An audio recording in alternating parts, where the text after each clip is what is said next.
प्रबंधन के घटक कौन से होते हैं? शिक्षा नियोजन की विस्तृत व्याख्या कीजिए। Factor of management. प्रबंधन के 5 घटक होते हैं: planning, administration, organisation, guidance, counselling and control, evaluation and feedback. Education planning. शिक्षा नियोजन का अर्थ एवं परिभाषा। Meaning and definition of education planning. शिक्षा ऐसी प्रक्रिया है जो बालक को भविष्य के लिए तैयार करती है। शिक्षा का स्वरूप इस प्रकार होना चाहिए कि जो भावी समाज और राष्ट्र की आवश्यकताओं एवं समस्याओं के समाधान की क्षमता को विकसित कर सके और भावी जीवन के समर्थ बना सके। यह तभी संभव हो सकता है जब शिक्षा का नियोजन सूझबूझ के साथ भावी समाज और राष्ट्र तथा विश्व के दृष्टि से किया जाए। शिक्षा समस्त प्रगतिशील देशों के विकास के मूल में निहित है। किसी भी देश की प्रगति का शिक्षा सर्वोत्तम साधन है। न केवल शिक्षा वरन समस्त क्षेत्रों में विकास की योजना व उनका क्रियान्वयन ही देश को उन्नति की ओर ले जाता है। इसलिए वर्तमान युग में नियोजन के अभाव में देश किसी भी क्षेत्र में प्रगति नहीं कर सकता। नियोजन के अर्थ को निम्नलिखित परिभाषाओं के आधार पर स्पष्ट किया जाता है। हर्नल श्वार्ट्ज के अनुसार नियोजन विकल्पों का चुनाव है। यह यात्रा से पहले यात्रा मार्ग का निर्धारण है। यह कार्यपालिकाओं एवं उसके संगठनों द्वारा संभावित परिणामों की पहचान है।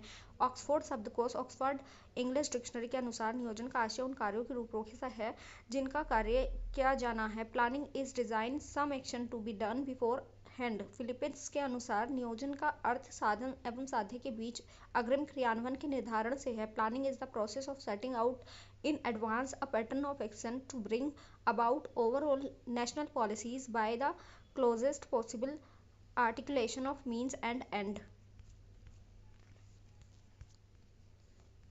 शिक्षा नियोजन की विशेषताएं। Characteristic of educational planning. शिक्षा नियोजन की विशेषता निम्न प्रकार से है। नियोजन चिंतन की प्रक्रिया है। भावी जीवन हेतु उपलब्ध साधनों के माध्यम से उत्तम विकल्पों का चुनाव है। नियोजन उद्देश्य प्रगति के विभिन्न विकल्पों में से एक अथवा अनेक का चुनाव है। शैक्षिक नियोजन की आवश्यकता। Need of educational planning. Kothari आयोग 1964-66 ने इस संबंध में लिखा है। भारत में शैक्षिक नियोजन की समस्या यह है कि शैक्षिक क्षेत्र में एक राष्ट्रीय नीति का विकास करना है, जबकि संविधान में शिक्षा मुख्यतः प्रमुखतः राज्य के अधीन विषय है तथा विभिन्न स्तरों के अनेक शिक्षा अधिकारियों द्वारा इस क्षेत्र के समस्त पक्षों पर निर्णय दिया जा रहा है। यह कार्य सहज नहीं है तथा हमारे मार्गदर्शन हेतु वैसा कोई अनुभव नहीं है। इसलिए अधिकांश विषयों में अपनी विधियां सुधारनी होंगी। यह भी आवश्यक सुधार करें। हमारे देश में शिक्षा नियोजन की आवश्यकता अधोलिखित क्षेत्र में है। शैक्षिक अनुसंधान परीक्षा में सुधार करना, आधुनिक भारतीय भाषाओं की साहित्य सृजन करना, सेवाकालीन प्रशिक्षण एवं पर्यवेक्षण तकनीक में सुधार करना, प्रतिभाशाली छात्रों हेतु समृद्धिकरण तथा मंदबुद्धि एवं पिछड़े बालकों हेतु मार्गदर्शन व परामर्श की व्यवस्था करना, पाठ्यपुस्तक तथा सहायक सामग्री की व्यवस्था करना, जनसंपर्क एवं अन्य संबंधित क्षेत्रों का विस्तार करना। शिक्षा नियोजन में अभाव के कारण योजना आयोग के शैक्षिक कार्यकारी समूह के अनुसार शैक्षिक नियोजन के अभाव निम्न कारणों से का उल्लेख किया है। साधनों एवं नेतृत्व का अभाव होना, आकर्षण व सहयोग का अभाव होना, मूल्यांकन दोषपूर्ण होना, राजनीतिक दबाव होना तथा सामाजिक उत्तरदायित्व का अभाव होना। शैक्षिक कार्यकारी समूह के मतानुसार शिक्षा की समस्याओं को ध्यान में रखकर विस्तृत शिक्षा योजनाओं का निर्माण किया जाना चाहिए। योजना निर्माण का कार्य अधिकारियों पर नहीं छोड़ना चाहिए।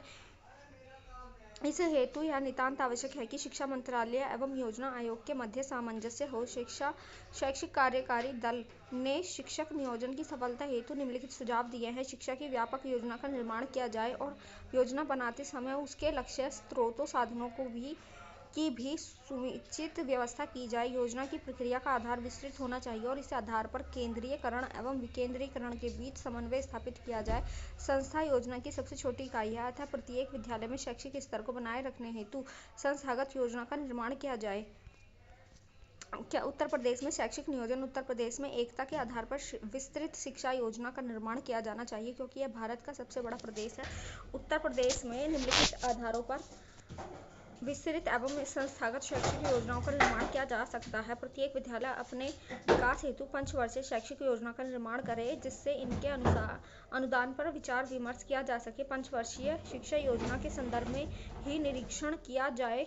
योजना छोटी होनी चाहिए जिससे उन्हें पूर्ण किया जा सके। योजना निर्माण में समस्त संबंधी व्यक्तियों का सहयोग लिया जाना चाहिए। संस्था के प्रधानाध्यापक विभाग के निर्देशकों के अनुसार योजना का निर्माण करें। शिक्षा विभाग को राज्य की शिक्षा नीतियों के संबंध में इस प्रकार के निर्देशन देने चाहिए जिससे शिक्षा योजना बनाने में सहायता प्राप्त हो सके। विद्यालय खुलने की तिथि से 7 दिन के अंदर ही शिक्षालय के अध्यापकों को अपनी योजना बना लेनी चाहिए। योजना एवं मूल्यांकन की सूचना निरीक्षकों को प्राप्त होनी चाहिए। प्रत्येक विद्यालय द्वारा अपने विकास हेतु बड़ी एवं छोटी योजनाओं का निर्माण किया जाना चाहिए। नवीन योजनाओं का निर्माण निम्नलिखित बातों को ध्यान में रखकर किया जाना चाहिए: लक्ष्य निर्धारण, वांछनीय परिवर्तन, नए प्रतिमानों का निर्माण तथा नवीन लक्ष्यों की क्रियान्वित संस्थाओं हेतु योजनाओं का निर्माण करते समय निम्नलिखित तथ्यों पर विचार किया जाना चाहिए: सामाजिक एवं प्राकृतिक वातावरण में उत्तम परिणामों की प्राप्ति, रचनात्मकता की पहचान एवं आंतरिक शक्तियों का विकास, सहायक सामग्री में प्रगति एवं परिवर्तन, परस्पर सहयोग तथा सेवा, स्वयं सेवा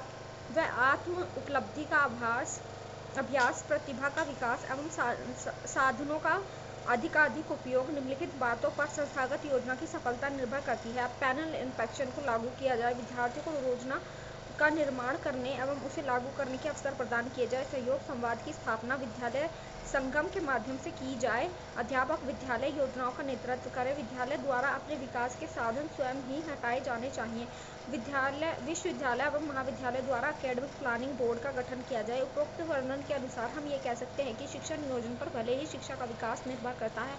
इस संबंध में के.सी. मुखर्जी ने लिखा है, शिक्षा कभी न समाप्त होने वाली व्यक्तिगत संतुष्टि का स्रोत है। इसका प्रत्यक्ष संबंध राष्ट्र के सामाजिक व आर्थिक विकास से है। यदि शिक्षा समस्त वर्गों स्तरों पर भोजानबद्ध तरीके से प्रारंभ की जाती है व राष्ट्रीय कार्यक्रम के साथ इसका संबंध होता है तो सामाजिक एवं आर्थिक विकास की गति भी तीव्र हो जाती है। ऐसी तेजी संभव है जब शैक्षिक योजना स्पष्ट, दूरगामी, व्यापक एवं निष्ठायुक्त हो।